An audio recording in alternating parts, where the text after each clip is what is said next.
আজকের ক্লাসে আমরা জানব ইংরেজি ভাষা বিষয়ে 10টি অজানা তথ্য এবং মজার তথ্য। তো চলুন শুরু করা যাক আজকের ভিডিও। Number 1, rhythm. রিদম হচ্ছে ইংরেজি ভাষার সবচেয়ে বড় একটি ওয়ার্ড, যে ওয়ার্ডে কোনো ভাওয়েল নেই। আমরা জানি ইংরেজিতে 5টি ভাওয়েল আছে, এ, ই, আই, ও, ইউ। এই 5টি ভাওয়েলের মধ্যে যে কোনো এক বা একাধিক যে কোনো ওয়ার্ডে অবশ্যই থাকবে, যেমন অ্যাপেল, ব্যাট, কাপ, আমব্রেলা। প্রত্যেকটি ওয়ার্ডে একটা না একটা ভাওয়েল আছেই। এই ভাওয়েল ছাড়াও কিছু ওয়ার্ড তৈরি হয়, যেমন ট্রাই, ফ্লাই, ক্রাই ইত্যাদি। এই ওয়ার্ডগুলিতে কোনো ভাওয়েল নেই, আছে ওয়াই একটি সেমি ভাওয়েল।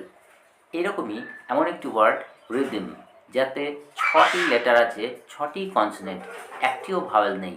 রিদম হলো ইংরেজি ভাষার সবচেয়ে দীর্ঘ বা সবচেয়ে বড় একটি ইংরেজি ওয়ার্ড, যে ওয়ার্ডটিতে কোনো ভাওয়েল নেই। রিদম মানে ছন্দ, যেমন দি music has a beautiful rhythm, গানটির একটা অপূর্ব ছন্দ আছে।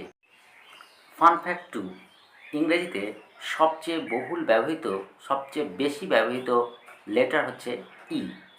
এই ই লেটারটি যত ইংরেজি ওয়ার্ড বা সেন্টেন্স তৈরি করা হয়, প্রতি 8টি লেটারের জন্য একটি ই থাকে। এটি একটি গড় হিসাব।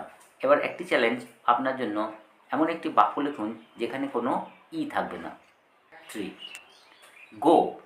গো এমন একটি ওয়ার্ড যেটি এক ওয়ার্ডেই পূর্ণ একটি কমান্ড সেন্টেন্স বা আদেশমূলক বাক্য। একটি শব্দ বলেই আপনি আপনার মনোভাব প্রকাশ করে দিতে পারেন, যেমন গো নাও, এখনই যাও। Fun fact 4, the word set. Set এমন একটি ওয়ার্ড যে ওয়ার্ডটি ইংলিশ ডিকশনারিতে সবচেয়ে বেশি ব্যবহৃত হয়েছে, এবং সেট ওয়ার্ডটির 430টিরও বেশি মানে হয়। যেমন সেট দ্য অ্যালার্ম, অ্যালার্মটা সেট করো। The sun sets in the west, সূর্য পশ্চিমে অস্ত যায়। Number 5, I am. I am হলো ইংরেজি ভাষায় সবচেয়ে ছোট এবং পূর্ণ একটি বাক্য। আমরা জানি কোনো সেন্টেন্স স্ট্রাকচার হবে সাধারণ structure, subject plus verb plus object. এখন এই অবজেক্ট না থাকলেও হবে। আই অ্যামের ক্ষেত্রে আই হচ্ছে সাবজেক্ট, অ্যাম হচ্ছে ভার্ব। মাত্র এই দুটি ওয়ার্ডেই একটি পূর্ণ সেন্টেন্স তৈরি হয়েছে। আই অ্যাম হ্যাপি, যেমন আমি খুশি। নাম্বার 6, ইংরেজি ভাষায় বেশিরভাগ মানে অর্ধেকের বেশি ওয়ার্ডই এসেছে ফরাসি ভাষা থেকে এবং ল্যাটিন ভাষা থেকে। ইংরেজি যেটা আমরা রেস্টুরেন্ট বলি, সেটি এসছে ফরাসি ভাষা থেকে, আর অ্যানিম্যাল এসছে ল্যাটিন ভাষা থেকে। অ্যালফাবেট, অ্যালফাবেট কিন্তু গ্রিক শব্দ। অ্যালফা হচ্ছে গ্রিক, গ্রিক ভাষার প্রথম অক্ষর হচ্ছে অ্যালফা এবং দ্বিতীয় অক্ষর বিটা। এই অ্যালফা আর বিটা মিলে হচ্ছে অ্যালফাবেট। অতএব অ্যালফাবেট একটি গ্রিক শব্দ, যেটা ইংরেজিতে সরাসরি চলে এসেছে। Number 8, dreamed. ড্রিমড মানে স্বপ্ন দেখেছিলাম। ড্রিমের পাস্ট টেন্স। এই ড্রিমড এমন একটি শব্দ যার শেষে এমটি আছে।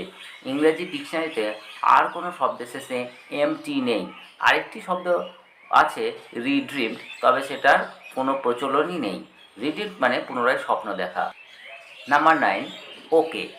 ওকে হলো স্পোকেন এমন একটি ওয়ার্ড যেটি সারা বিশ্বে ব্যবহৃত হয় এবং বহুল প্রচলিত ওয়ার্ড। এই ওকে তৈরির একটা মজার ইতিহাস আছে। ওকে মানে হচ্ছে অল কারেক্ট, কিন্তু ALL অল, CORRECT অল কারেক্টের সংক্ষিপ্ত রূপ করলে এসি হয়, কিন্তু এটা ওকে হলো কী করে? 1830 সালে আমেরিকার পত্রিকাগুলোতে একটা মজার বিষয় চালু ছিল, ভুল বানানে ইংরেজি শব্দ লেখা। এমনই একটি ফ্রেজ বা শব্দ ছিল অল কারেক্ট। তারা তখন কৌতুক করে বা মজা করে লিখত OLL all, KORRECT all correct. এই অল কারেক্ট, ও আর কে এই দুটো মিলিয়ে হচ্ছে ওকে, যার মানে ঠিক আছে। এই ওকে তাহলে দাঁড়ালো যে ভুল একটা বানানের সংক্ষিপ্ত রূপ। Are you ready? Okay. Month, MONTH, month মানে আমরা বাংলায় যেটা বলি মাস। এই মান্থ এমন একটি ওয়ার্ড যে ওয়ার্ডের কোনো রাইম মিল পাওয়া যাবে না। এই ওয়ার্ডের সঙ্গে মিলযুক্ত কোনো রাইম বা কোনো শব্দই পাওয়া যাবে না। এবার আপনি একবার চেষ্টা করে দেখুন, মান্থের সঙ্গে মিলযুক্ত কোনো শব্দ আপনার যদি জানা থাকে কমেন্ট বক্সে লিখে জানাবেন। আর এই ছিল ভিডিও ভালো লাগলে লাইক, কমেন্ট, শেয়ার করবেন। আর চ্যানেলে নতুন হয়ে থাকলে টুকটাক ইংলিশ চ্যানেলকে সাবস্ক্রাইব করবেন।